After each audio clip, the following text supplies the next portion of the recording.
ಶ್ರುತಿ ಸುಧೀರ್ ಅಂತ. ನಾ ಕುಂಬಳಗೂಡುವಿಂದ ಬರೋದು. ಸೊ ನಾ ಮಂತ್ರಾಲಯಕ್ಕೆ ಹೋಗ್ತಿದ್ದೆ, ರಾಯರ್ ಭಕ್ತೆ ನಾನು. ಹುಟ್ಟಿದಾಗ್ಲಿಂದಾನು ನಾವು ನಮ್ಮ ತಂದೆ ಮನೆಯಲ್ಲಿ ರಾಯರ್ ಭಕ್ತರು ನಾವೆಲ್ಲ. ಸೊ ಹಾಗಾಗಿ ಮಂತ್ರಾಲಯಕ್ಕೆ ಪ್ರತಿ ಸಲ ಹೋಗೋದು ನಮಗೆ ಕಷ್ಟ ಆಗ್ತಿತ್ತು. ಇಲ್ಲಿಗೆ ಹೊನ್ನಾವ ಕ್ಷೇತ್ರಕ್ಕೆ ಬಂದ್ಮೇಲೆ ನಮ್ಗೆ ನರಸಿಂಹಾಚಾರ್ಯ ಪರಿಚಯ ಇದ್ರು. ಹಾಗಾಗಿ ಅವ್ರ ಮುಖಾಂತರ ಬಂದು ನಮ್ಗೆ ಆಗ್ಬೇಕಾಗಿದ್ದ ಕೆಲಸಗಳನ್ನ ನಾವಿಲ್ಲಿ ಕೇಳ್ಕೊಂಡ್ವಿ. ಈಗ ಇದು ನಾನು ಮಾಡ್ತಾ ಇರೋದು 10ನೇ ವಾರ ನಾನು ದೀಪ ಹಚ್ತಾ ಇರೋದು.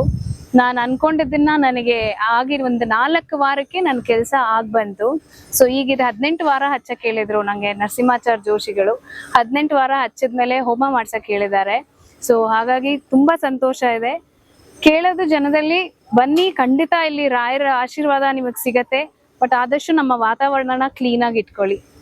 ಇಲ್ಲಿ ನಂಗೆ ನರಸಿಂಹಾಚಾರ್ಯರು ಹೇಳಿದ್ದು ಕಾಯಿ ಸಂಕಲ್ಪ ಮಾಡ್ಕೋಬೇಕು ಅಂತ. ಸೊ ಹಾಗಾಗಿ 18 ವಾರದ ಕಾಯಿ ಸಂಕಲ್ಪ ನಾ ಮಾಡ್ಕೊಂಡಿದ್ದೀನಿ. ಸೊ ಕಾಯಿ ಕಟ್ಟಿದ್ಮೇಲೆ ನಾವು 16 ಪ್ರದಕ್ಷಿಣೆ ಬರ್ತೀವಿ, 18 ದೀಪ ಹಚ್ತೀವಿ. ಆಮೇಲೆ ನಾವು ರಾಯರಲ್ಲಿ ಏನಿದೆ ಆ ಸಂಕಲ್ಪ ಮಾಡ್ಕೊಂಡಿರೋದನ್ನ ಕೇಳ್ಕೊಂಡು 18 ವಾರ ಆಗೋ ಅಷ್ಟ್ರೊಳಗಡೆನೆ ನನ್ ಕೆಲಸ ಆಗತ್ತೆ ಅಂತ ಹೇಳಿದ್ರು. ಬಟ್ ನಂಗೆ 5 ವಾರ ಆಗ್ತಿದಂಗೆನೆ ನಾನು ಅನ್ಕೊಂಡಿದ್ ಕೆಲಸ ಆಯ್ತು. ಈಗ 18 ವಾರ ಆದ್ಮೇಲೆ ನಾನು ಹೋಮ ಮಾಡಿಸ್ಬೇಕಾಗಿದೆ. ದೀಪ ಹಚ್ತಾರೆ ಅಂತ ಕಾಯಿ ಸಂಕಲ್ಪ ಮಾಡಿ 16 ಪ್ರದಕ್ಷಿಣೆ, ದೀಪ ಹಚ್ಚಿದ್ಮೇಲೆ ನಾವು ದೀಪಕ್ಕೆ 8 ಪ್ರದಕ್ಷಿಣೆ, ಅದು 16 ಪ್ರದಕ್ಷಿಣೆ. ಸರ್, ರಾಯರ ಬಗ್ಗೆ ಹೇಳೋದಾದ್ರೆ ನೀವು ಮನ್ಸಲ್ಲೇ ರಾಯರ ನೆನ್ಸ್ಕೊಂಡು ಸಂಕಲ್ಪ ಮಾಡ್ಕೊಂಡು ಇಲ್ಲಿ ಕಾಯಿ ಕಟ್ಟಿದ್ಮೇಲೆ ಖಂಡಿತ ರಾಯರ ಆಶೀರ್ವಾದ ರಾಯರ್ ಒಲ್ದೇ ಒಲಿತಾರೆ. ನಿಮ್ಗೆ ಇನಿಷಿಯಲಿ ಅಯ್ಯೋ ಆಗ್ಲಿಲ್ಲ ಅನ್ನೋ ಒಂದಿರತ್ತೆ, ಬಟ್ ಖಂಡಿತ ರಾಯರ್ ಕೈ ಅಂತೂ ಬಿಡಲ್ಲ.